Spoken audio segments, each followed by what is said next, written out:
Hey there welcome to lecture 10th of our WordPress website development series. पिछली video में हमने CSS units को देखा था। आज हम सीएसएस डिस्प्ले प्रॉपर्टी को देखेंगे। एक ऐसी प्रॉपर्टी जो डिसाइड करती है किसी एलिमेंट ने वेब पेज के ऊपर किस तरह नजर आना है। इस वीडियो के आखिर तक आपको ब्लॉक वर्सेस इनलाइन का फर्क पता चल जाएगा। इनलाइन ब्लॉक क्या होते हैं, फ्लैक्स ग्रिड क्या होती है, और हम किसी एलिमेंट को किस तरह हाइड कर सकते हैं। इसके अलावा हम अपने एलिमेंट्स के ऊपर प्रैक्टिस करेंगे। मैं उम्मीद करता हूँ आप सीरीज को एंजॉय कर रहे हैं। अगर एंजॉय कर रहे हैं तो kindly hit the like button. ठीक है जी, स्टार्ट करने के लिए हम अपने फोल्डर को ओपन कर लेंगे एंड देन हम इसको ओपन विद कोड। ये हमारा पिछला कोड है। यहाँ पर हम एक न्यू फोल्डर क्रिएट करेंगे, वीडियो 10। यहाँ पर हम एक index.html बना लेंगे। यहाँ पर मैं आपको एक बात क्लियर करता चलूँ। अगर आप सोच रहे हैं कि आपको चीज़ों की समझ नहीं आ रही, एलिमेंट्स आपको मुश्किल लग रहे हैं, प्रॉपर्टीज़ आपको मुश्किल लग रही हैं, तो हरगिज़ इसका मतलब ये नहीं है कि जो चीज़ पढ़ाई जा रही है हमें 100% ही हो। अगर आपको 10%, 20% भी समझ आ रही है तो इट्स ओके। आप प्रैक्टिस करके, आप प्रोजेक्ट्स के ऊपर काम करके इसके ऊपर ग्रिप हासिल कर सकते हैं। तो अभी के लिए मैं index.html में Shift 1 प्रेस करूँगा एंड टेम्पलेट लेंगे यहाँ पर हम। एंड इसका टाइटल होने वाला है CSS डिस्प्ले प्रॉपर्टी। एज इसका नाम ही डिस्प्ले है तो इससे आप अंदाज़ा लगा सकते हैं कि ये एलिमेंट्स को डिस्प्ले करवाता है। अब डिस्प्ले करवाने के डिफरेंट वेज हैं जो हम इस वीडियो में आगे देखेंगे। नाउ एक हम style dot C S S बनाएंगे। नाउ हम जो चीज़ें पढ़ने वाले हैं मैं इसको यहाँ पर कमेंट करूँगा। ब्लॉक वर्सेस इनलाइन एलिमेंट को हम देखेंगे। मैं यहाँ पर कंट्रोल एंटर करूँगा, हम इनलाइन ब्लॉक को देखेंगे। इसके बाद हम फ्लैक्स वर्सेस ग्रिड को देखेंगे, इनमें क्या फ़र्क है और किस तरह हम अप्लाई कर सकते हैं। इसके बाद डिस्प्ले नॉन की प्रॉपर्टी है, इसको हम देखेंगे। And at the end one practice session. Okay, मैं इसको सिलेक्ट करूँगा एंड कंट्रोल फॉरवर्ड स्लैश। सबसे पहले हमारे पास प्रॉपर्टी है डिस्प्ले ब्लॉक की। लेट से मैं यहाँ पर एक H1 लेता हूँ, डिस्प्ले ब्लॉक। ओके जी, मैं यहाँ पर कंट्रोल एंटर करूँगा। हम यहाँ पर एक डिव लेंगे, इसकी क्लास में रखूँगा ब्लॉक। ओके, इसमें मैं टेक्स्ट ऐड कर दूँगा, मैं एक ब्लॉक एलिमेंट हूँ। ठीक है जी, इसको मैं सेव करूँगा। Style dot C S S में आऊँगा मैं एंड हम इसको स्टाइल करेंगे डॉट ब्लॉक। अगेन क्लास को कॉल करने के लिए हम डॉट का यूज़ करते हैं। मैं यहाँ पर डिस्प्ले ब्लॉक करूँगा, कंट्रोल एंटर करूँगा। मैं यहाँ पर BGC ऐड करूँगा। मैं यहाँ पर लेट से मुझे कुछ कलर चाहिए, मैं यहाँ पर पैडिंग ऐड करूँगा। लेट से पैडिंग 10 पिक्सल, कंट्रोल एंटर करूँगा मैं यहाँ पर। एंड मार्जिन, मार्जिन मुझे चाहिए बॉटम में क्योंकि मेरे अगले एलिमेंट आने वाले हैं बॉटम में। इस तरह आप top, bottom, left and right way में मार्जिन दे सकते हैं। एंड मुझे नीचे मार्जिन चाहिए 10 पिक्सल। ठीक है जी, मैं इसको सेव करूँगा एंड अपनी इंडेक्स में जाके इसको गो लाइव पे जाऊँगा। Background colour is not visible, यहाँ पर हमसे एक मिस्टेक हुई है। आपने यहाँ से जैसे ही style dot C S S बनानी है तो इसको हेड में इंक्लूड कर लेना है, link colon CSS enter and save it and now you can see मैं एक ब्लॉक एलिमेंट हूँ। इसके बाद हम इनलाइन को देखते हैं, इन डिस्प्ले इनलाइन। ठीक है जी, अगेन मैं इसी को कॉपी करूँगा। यहाँ पर मैं लिखूँगा इनलाइन। ठीक है जी, एंड मैं एक इनलाइन एलिमेंट हूँ। इनमें डिफरेंस शो करवाने के लिए मैं एक और एलिमेंट बनाऊंगा। यहाँ पर लेट से मैं स्पैन ऐड करता हूँ। यहाँ पर मैं ऐड कर दूंगा, मैं भी इनलाइन एलिमेंट हूँ। ठीक है, इसको मैं क्लास दे दूंगा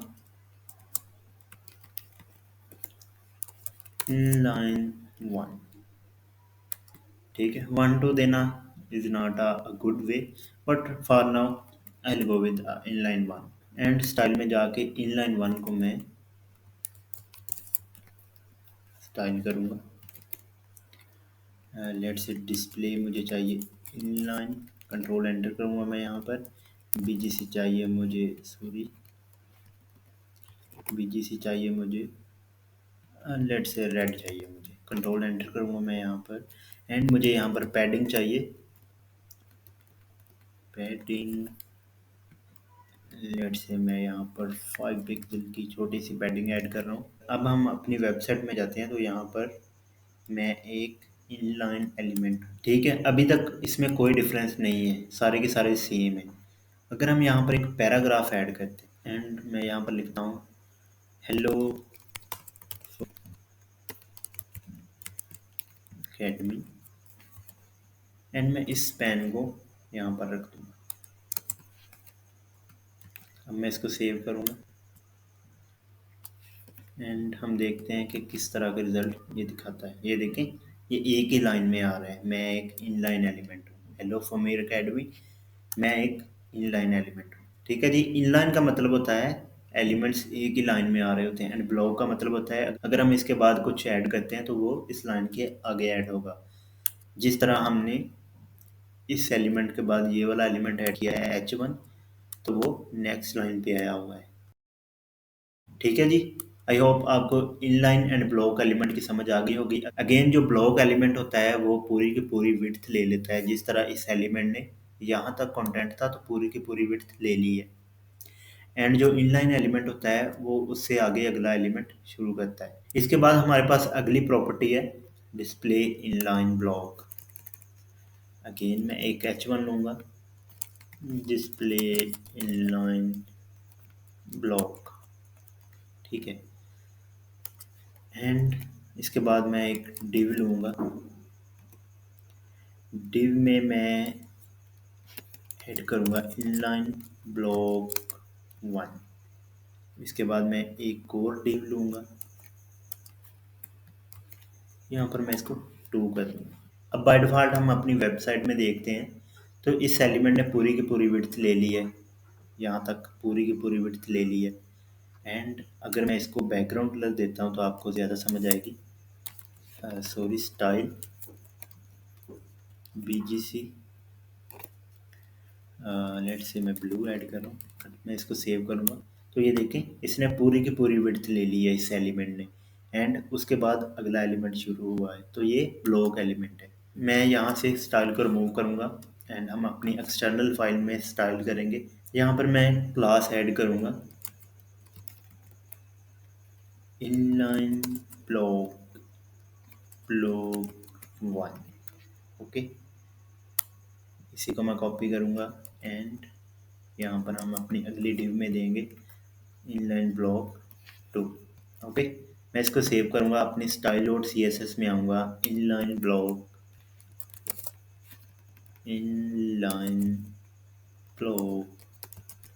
1, ओके। डॉट से आपने क्लास को कॉल करना है,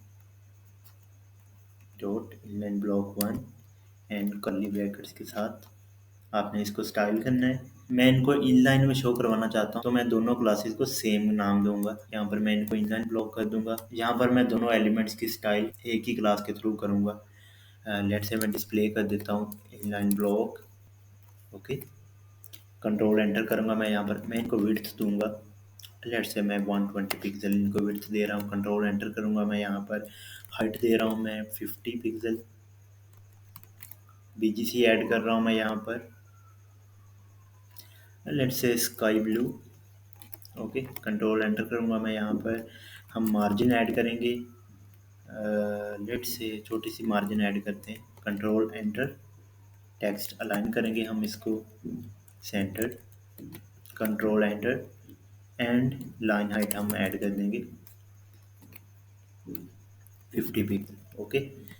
तो ये जो प्रॉपर्टीज़ हैं ये बिल्कुल भी मुश्किल नहीं है, आप सभी की सभी प्रॉपर्टीज़ के ऊपर प्रैक्टिस करते हैं तो ये आपको फिंगर टिप्स के ऊपर याद हो जाएंगी। अभी मैं इसको सेव करूँगा एंड अपनी वेबसाइट में हम जाकर देखते हैं तो ये देखें पहले हमें ये डिफरेंट लाइंस में शो हो रही थी, अब ये एक ही लाइन में शो हो रही है। तो इनलाइन ब्लॉक का मतलब यही होता है कि जो एलिमेंट्स होंगे एक ही लाइन में आएंगे, हम एलिमेंट्स की विड्थ के थ्रू इनको कंट्रोल कर सकते हैं कि इसने लाइन में कितनी जगह रिजर्व करनी है। फॉर एग्जांपल अगर मैं इसको इंस्पेक्ट में जाकर इसकी विड्थ को बढ़ाता हूँ, तो ये देखें अभी के लिए दोनों की क्लास सेम है, इसीलिए दोनों सेम जा रहे हैं। अगर मैं सिंपल एक एलिमेंट की विड्थ बढ़ाता हूँ तो वो एक एलिमेंट आगे पीछे होगा। इसके बाद हमारे पास अगली प्रॉपर्टी है डिस्प्ले नॉन। जैसा कि ये एक क्लास है हमारे पास, लेट्स से मैं इसको 2 कर देता हूँ, ठीक है। अभी मैं इसको सेव करूँगा तो ये देखें दूसरा वैसे के वैसे ही आ गया, क्योंकि क्लास का नाम चेंज हो गया है। अभी के लिए मैं चाहता हूँ कि ये वाला जो टेक्स्ट है ये नज़र ना आए, या फिर मैं चाहता हूँ ये वाला टेक्स्ट नज़र ना आए। यहाँ पर मैं क्या करूँगा, इसको डिस्प्ले नन, देखें वो गायब हो गया है। अगर मैं यहाँ पर इसको चाहता हूँ एलिमेंट के स्टाइल में, मैं डिस्प्ले नन कर देता हूँ, देखें वो भी गायब हो गया है। तो इसका मतलब है हम अपने वेब पेज में डिस्प्ले नन की प्रॉपर्टी के थ्रू किसी भी एलिमेंट को हाइड कर सकते हैं। ये तो रिफ्रेश करेंगे वापस आ जाएंगे, हम अपने कोड में इसको यूज़ करेंगे। जैसे कि इस क्लास को मैंने यहाँ पर कॉल किया है dot line inline block two, enter करूँगा मैं यहाँ पर सिंपल डिस्प्ले नन कर दूंगा। मैं इसको सेव करूँगा तो ये देखें अब मैं इसको रिफ्रेश भी करता हूँ तो वो गायब हो गया है। डिस्प्ले नन की प्रॉपर्टी के थ्रू आप किसी भी एलिमेंट को हाइड कर सकते हैं अपने वेब पेज में। ठीक है जी, आई होप ये बहुत सिंपल था, आपको समझ आई होगी इसकी। अब इसके बाद हमारे पास पांचवी प्रॉपर्टी है डिस्प्ले फ्लेक्स की। हम अपनी वेबसाइट में ओवरऑल एलिमेंट्स को डिज़ाइन करने के लिए फ्लेक्स की प्रॉपर्टी यूज़ कर रहे होते हैं। Flex is very important and maybe a little conceptual. Div dot, यहाँ पर मैं एक क्लास यूज़ करूँगा कंटेनर, ठीक है। कंटेनर का मतलब होता है खाली डिब्बा, ठीक है, आप बॉक्स कह सकते हैं इसको। यहाँ पर मैं 3 डिव ऐड करूँगा जो कि होंगी फ्लेक्स डॉट फ्लेक्स आइटम, ठीक है। सॉरी, मल्टीप्लाई बाय आपने यहाँ पर 3 करना है आइटम, तो ये 3 बना देगा। यहाँ पर मैं लिख दूंगा आइटम 1, यहाँ पर मैं लिख दूंगा आइटम 2 एंड आइटम 3। आप कोई भी नाम भी यूज़ कर सकते हैं यहाँ पर। एंड लेट से मैं यहाँ पर नाम ही यूज़ करता हूँ, एंड यहाँ पर वसीम है, अहमद है एंड अली है, ओके। ये 3 नाम है। एंड यहाँ पर मैं इनको डिज़ाइन करूँगा, सॉरी यहाँ पर डबल ऐड हो गए हैं, इसको मैं सेव करूँगा। एंड अपनी डॉट फ्लेक्स कंटेनर, यहाँ पर मैं इसको डिज़ाइन करूँगा, यहाँ पर मैं इसको डिस्प्ले फ्लेक्स करूँगा, कंट्रोल एंटर करूँगा मैं यहाँ पर। एंड हम इसमें गैप यूज़ करते हैं। हमने अगर फ्लेक्स यूज़ करना है तो गैप का मतलब है कि एलिमेंट्स में गैप कितना आएगा। हम डिज़ाइनिंग के बाद रिज़ल्ट में इसको देखते हैं कि ये क्या चीज़ है। कंट्रोल एंटर करूँगा मैं यहाँ पर एंड बीजीसी ऐड करूँगा मैं। लेट से हम यूज़ करते हैं एक्वा, कंट्रोल एंटर एंड हम पैडिंग ऐड कर देंगे लिटिल 10 पिक्सल। बैकग्राउंड कलर मैं हर एलिमेंट में यूज़ कर रहा हूँ, वो जस्ट इसलिए कि आपको हर एलिमेंट का पता चले कि इसमें कितनी स्पेस आ रही है। एंड हम अपनी वेबसाइट में आते हैं तो यहाँ यहाँ पर आप देखें इसमें सारा बैकग्राउंड ऐड हो गया है। अब इसके बाद हम एक चीज़ कर सकते हैं, बाय डिफ़ॉल्ट जो होती है डिव, अगर आपको डिव यूज़ करते हैं तो उसके अगला एलिमेंट न्यू लाइन में आता है। अभी आप देखें यहाँ पर हमने इस क्लास को फ्लेक्स किया है तो इसका मतलब है ये सारी की सारी एक ही लाइन में आ रही हैं। अब हम फ्लेक्स आइटम को डिज़ाइन करते हैं तो यहाँ पर हम देखते हैं डॉट फ्लेक्स आइटम, यहाँ पर मैं बीजीसी ऐड करूँगा, लेट से रैंडम ऐड कर रहा हूँ। इसके बाद मैं पैडिंग ऐड कर रहा हूँ 10 पिक्सल की, इनमें स्पेस होगी। कंट्रोल एंटर करूँगा मैं, यहाँ पर विड्थ ऐड करूँगा मैं 100 पिक्सल की। Every element will be with 100 pixel of width. यहाँ पर मैं टेक्स्ट अलाइन कर दूँगा सेंटर, ओके। इसको मैं सेव करूँगा। अब आप देखें अब आपको डिफरेंस समझ में आ रहा होगा तीनों के तीनों एलिमेंट्स में। ये हमने पैडिंग ऐड की है इनके दरमियान। बैकग्राउंड से पहले आपने देखा होगा इनके दरमियान जो स्पेस आ रही थी वो गैप के थ्रू आ रही थी। डिस्प्ले फ्लैग्स एलिमेंट्स को हॉरिजॉन्टली अलाइन करती है, या इसको आप कह सकते हैं कि ये इनलाइन करती है। एक्चुअली हम in HTML there are many block and inline elements, तो हम बारी बारी इनलाइन एंड ब्लॉक को नहीं देखेंगे, हम जस्ट एलिमेंट्स को यूज़ करेंगे और उनमें फ्लैग्स ऐड करके उनको इस तरह अपनी लाइन में, अगर हमारी रिक्वायरमेंट है एक लाइन में यूज़ करना है तो लाइन में यूज़ कर सकते हैं, अगर हमने न्यू लाइन में यूज़ करना है तो न्यू लाइन में यूज़ कर सकते हैं। ठीक है जी। पैडिंग गैप के थ्रू हम इनमें स्पेसिंग ऐड कर सकते हैं, स्पेसिंग को एडजस्ट कर सकते हैं। यहाँ पर मैं अगर आता हूँ, यहाँ पर अगर मैं गैप को बढ़ाता हूँ तो आपकी इन दरमियान स्पेसिंग बढ़ रही है। लेकिन मैं इसको रिफ्रेश करूँगा एंड अगर हम एलिमेंट में आते हैं, अगर हम पैडिंग को बढ़ाते हैं या कम करते हैं तो आप देखें जो बॉक्सेस हैं जो अली अहमद वसीम के राउंड बैकग्राउंड आ रहा है उनमें से स्पेसिंग ऐड हो रही है। ये देखें बॉक्सेस बड़े होते जा रहे हैं। एंड आपने इनलाइन ब्लॉक में देखा है कंटेंट के अकॉर्डिंगली इसकी हाइट भी मैनेज होती जा रही है। Okay, I hope display flags की प्रॉपर्टी आपको समझ आई होगी। अगेन मैं आपको डिस्प्ले फ्लैग्स डिफाइन करता चलूँ। Display flags is very very important designing the web page. Display flags की प्रॉपर्टी रिस्पॉन्सिव एंड लेआउट को ब्यूटीफुली डिज़ाइन करने के लिए यूज़ होती है, एंड हम मोस्टली डिस्प्ले फ्लैग्स को ही यूज़ कर रहे होते हैं। अगेन हम एक पूरी की पूरी क्लास फ्लैक्स बॉक्स के ऊपर रखेंगे, लेकिन अभी के लिए आपके माइंड में ये होना चाहिए कि एक डिस्प्ले की फ्लैक्स प्रॉपर्टी होती है। अगर हमारी रिक्वायरमेंट है कि हमें एलिमेंट हॉरिजॉन्टली चाहिए तो हम इस तरह इनको डिज़ाइन कर सकते हैं। अगेन मैं आपको एक छोटी सी एग्जांपल देता चलूँ। अगर यहाँ पर मेरा एक लोगो है, आपने वेबसाइट्स में देखा होगा यहाँ पर मेन्यू होता है एंड यहाँ पर कोई बटन लगा होता है, तो ये सारे के सारे एलिमेंट्स को फ्लैक्स करके इस तरह किया जा सकता है। आपके लिए वेबसाइट डेवलपमेंट बहुत ज़्यादा ईजी होती जाएगी जैसे जैसे आप इन एलिमेंट्स के ऊपर प्रैक्टिस करते हैं। एंड इन एलिमेंट्स के बारे आप w3schools.com के ऊपर भी इनकी जो डॉक्यूमेंटेशन है पढ़ सकते हैं। One by one engine block लिखें उसकी डॉक्यूमेंटेशन आ जाएगी। टू बी ऑनेस्ट हम वर्डप्रेस में बहुत कम कस्टमाइजेशन करते हैं, ज़्यादातर हम ड्रैग एंड ड्रॉप चीज़ें यूज़ कर रहे होते हैं। बट इन वर्स्ट केसेस हमें क्लाइंट की रिक्वायरमेंट को पूरा करना है तो हमें कस्टमाइजेशन करनी पड़ती है। And let me share my experience.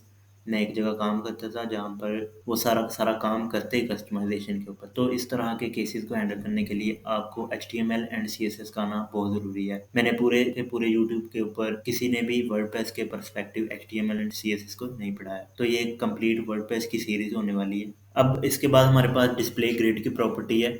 यहाँ पर मैं एक H1 लूँगा, फिर से डिस्प्ले ग्रिड के कंट्रोल एंटर करूँगा मैं यहाँ पर, एंड हम एक डिव लेंगे with class grid container. Enter करूँगा मैं यहाँ पर मैं एक डिव लूँगा डॉट जो ग्रिड आइटम होंगे उसमें हमें चाहिए कितने मल्टीप्लाई करके 4। एंटर करूँगा मैं यहाँ पर। लेट्स से यहाँ पर अली है हमारे पास, सॉरी वसीम है हमारे पास, अहमद है हमारे पास एंड अनस है हमारे पास। ओके, इसको मैं सेव करूँगा एंड अगेन हम स्टाइल डॉट CSS में जाएंगे। यहाँ पर मैं ग्रिड कंटेनर करूँगा, यहाँ पर मैं इसको ग्रिड करूँगा। ओके, एंड यहाँ पर एक और प्रॉपर्टी यूज़ होती है ग्रिड टेम्पलेट कॉलम। ओके, इसको आपने ऑटो कर देना है, जितने आप कॉलम है इसको उसके अकॉर्डिंगली आपने ऑटो कर देना है। गैप मैं यहाँ पर 10 पिक्सल ही यूज़ करूँगा। बैकग्राउंड कलर एंड पैडिंग, यहाँ पर हम बैकग्राउंड को लिटिल चेंज करेंगे। लेट से मैं यहाँ से रैंडम ले लेता हूँ RGB में। एंड जो ग्रिड का आइटम है, ग्रिड आइटम इसको हम यूज़ करेंगे। लेट से BGC में यहाँ पर ऐड करूँगा, ये वाला यूज़ कर लेंगे हम। टेक्स्ट लाइन हम इसको सेंटर करेंगे एंड पैडिंग में 20 पिक्सल ऐड कर दूँगा। ओके, तो डेट्स इट, हमारी स्टाइलिंग हो चुकी है। हम अपने वेब पेज में आते हैं तो देखते हैं, ये देखें एक ब्यूटीफुल सी ग्रिड आपके सामने है। अभी के लिए मैंने कलर बहुत ऑकवर्ड यूज़ किए हैं, मैं रैंडम कलर्स यूज़ कर रहा हूँ, इसलिए अच्छी ना लगे हम एक छोटा सा काम करते हैं, यहाँ पर कलर वाइट कर देते हैं। क्योंकि बैकग्राउंड भी डार्क है एंड हमारा टेक्स्ट भी डार्क था, अभी टेक्स्ट लाइट है। ठीक है जी, इस तरह ग्रिड काम कर रही होती है। हम ग्रिड को इस तरह अपने एलिमेंट्स में यूज़ कर सकते हैं। अगेन मैं आपको ओवरव्यू देता चलूँ। हमारे पास डिस्प्ले की प्रॉपर्टी एलिमेंट्स को विजुलाइज करवाने के लिए यूज़ होती है, एलिमेंट्स को कंट्रोल करने के लिए यूज़ होती है। Display block, display inline block, display flags, grid and display non की प्रॉपर्टीज़ होती हैं। वन बाय वन हमने सभी को देखा है। आपके लिए प्रैक्टिस सेशन है। इसी फोल्डर में मैं एक फाइल बनाऊंगा, practice assignment dot HTML। Okay, यहाँ पर मैं आपको बताता चलूँ कि आपने create each type of display properties, आपने each type of display properties का यूज़ करना है अपनी एलिमेंट्स में। रिस्पेक्टिवली आप एलिमेंट्स को क्रिएट करेंगे। आप कोई भी एलिमेंट ले सकते हैं, बटन ले सकते हैं, फॉर्म, कुछ भी आपने लेना है। तो आपने टेक्स्ट ले लेना है, उसके ऊपर डिफरेंट टाइप की डिस्प्ले प्रॉपर्टीज़ को इम्प्लीमेंट करना है। ठीक है जी, नेक्स्ट वीडियो में हम CSS के नेक्स्ट एलिमेंट को देखेंगे। आज के लिए इतना ही है, मिलते हैं नेक्स्ट वीडियो में। Good bye, thank you for watching.